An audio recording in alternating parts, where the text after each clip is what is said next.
الحمد لله أحمده وأستعينه وأتوكل به وأؤمن به وأتوكل عليه. أشهد أن لا إله إلا الله وحده لا شريك له، وأشهد أن محمدا عبده ورسوله الذي أرسله بالهدى ودين الحق ليزيح به علتنا وليوقظنا به من غفلتنا. أما بعد، فأعوذ بالله من الشيطان الرجيم. بسم الله الرحمن الرحيم. يا قوم إنما هذه الحياة الدنيا متاع وإن الآخرة هي دار القرار. صدق الله العظيم. إنما الدنيا فناء ليس للدنيا ثبوت، إنما الدنيا كبيت نسجته العنكبوت، ولقد يكفيك منها أيها الطالب قوت، ولعمري عن قليل كل من فيها يموت. أيها الناس، لا شك أن هذه الحياة الدنيا سواء كانت طويلة أو قصيرة نعمة عظيمة من الله عز وجل، وقد خلق الله الإنسان لعبادته فحسبه، وعلى ذلك أخذ ميثاق العباد، ولكنهم نسوه ونبذوه وراء ظهورهم. فما بالهم أيها الحضور يوم تذهل كل مرضعة عما أرضعت وتضع كل ذات حمل حملها وترى الناس سكارى وما هم بسكارى. أيها الحضور، كان علي رضي الله عنه يقول: عباد الله، إن الله لم يخلقكم عبثا ولم يضرب عنكم الذكر صفحا، بل أكرمكم بالنعم السوابق وأرفدكم بأوفر الروافد وأحاط بكم الإحصاء وأرصد لكم الجزاء في السراء والضراء. فاتقوا الله عباد الله وجدوا في الطلب وبادروا بالعمل مقطع النهمات وهادم اللذات، فإن الدنيا لا يدوم نعيمها ولا تؤمن فجائعها. إن الدنيا غرور حائل وشبح فائل وسناد مائل، يمضي مستطرفا ويرضي مستردفا بإتعاب شهواتها وخطل تراضعها. فاتعظوا عباد الله بالعبر، واعتبروا بالآيات والأثر، وازدجروا بالنظر، وانتفعوا بالمواعظ. فكأن قد علقتكم مخالب المنية وضمكم بيت التراب ودهمتكم مفزعات الأمور بنفخة الصور وبعثرة القبور وسياقة المحشر وموقف الحساب بإحاطة قدرة الجبار. كل نفس معها سائق يسوقها لمحشرها وشاهد يشهد عليها بعملها.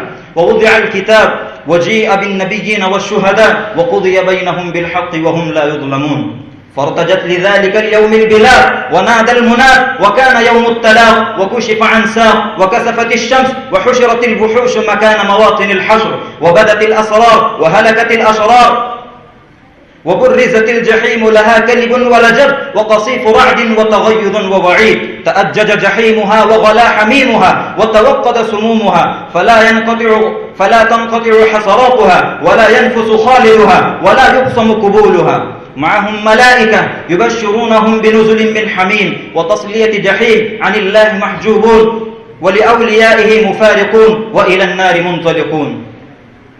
قال علي رضي الله عنه: عباد الله، اتقوا الله تقية من كنع فخنع وجل فرحل وحذر فأبصر فازدجر فاحتث طلبا ونجا هربا وقدم للمعاد واستظهر بالزاد. أيها الناس، لا تغرننا الحياة الدنيا، فإنها دار بالبلاء محفوفة وبالفناء معروفة وبالغدر موصوفة، كل ما فيها إلى زوال، وهي ما بين أهلها دول سجال، لن يسلم من شرها نزالها. بين أهلها في رخاء وسرور، إذا هم منها في بلاء وغرور. العيش فيها مذموم والرخاء فيها لا يدوم.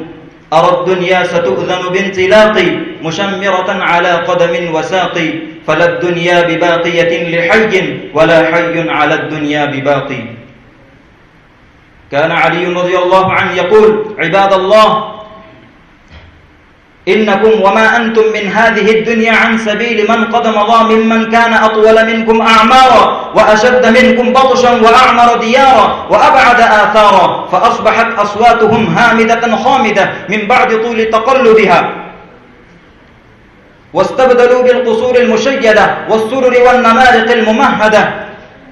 الصخور والأحجار المسندة في القبور الملاقية الملحدة التي قد بين الخراب فناؤها وشجد بالتراب بناؤها، فأصبحوا بعد الحياة أمواتا وبعد غضارة العيش رفاتا. هيهات هيهات كلا إنها كلمة هو قائلها من ورائهم برزخ إلى يوم يبعثون. هنالك تجزى كل نفس بما كسبت ليجزي الذين أساءوا بما عملوا ويجزي الذين أحسنوا بالحسنى. ووضع الكتاب فترى المجرمين مشفقين مما فيه ويقولون يا ويلتنا ما لهذا الكتاب لا يغادر صغيرة ولا كبيرة إلا أحصاها ووجدوا ما عملوا حاضرا ولا يظلم ربك أحدا.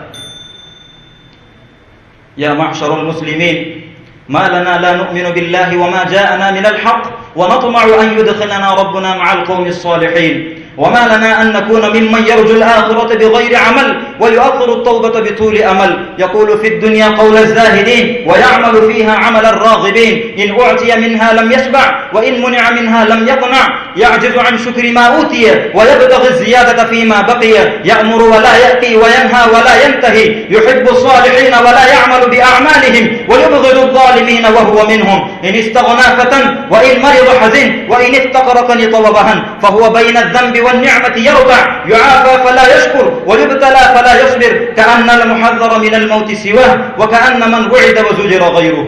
يا أغراض المنايا، يا دهائن الموت، ويا فاكهة الزمان، ويا نور الحدثان، ويا أخرس عند الحجج، ويا من غمرته الفتن وحيل بينه وبين معرفة العبر، بحق أقول ما نجا من نجا إلا بمعرفة نفسه، وما هلك من هلك إلا من تحت يده.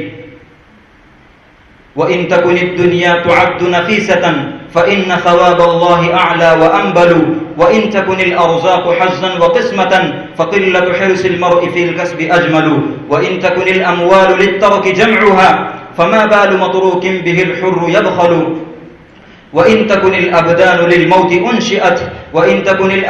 للموت أنشئت فقتل امرئ لله بالسيف أفزل.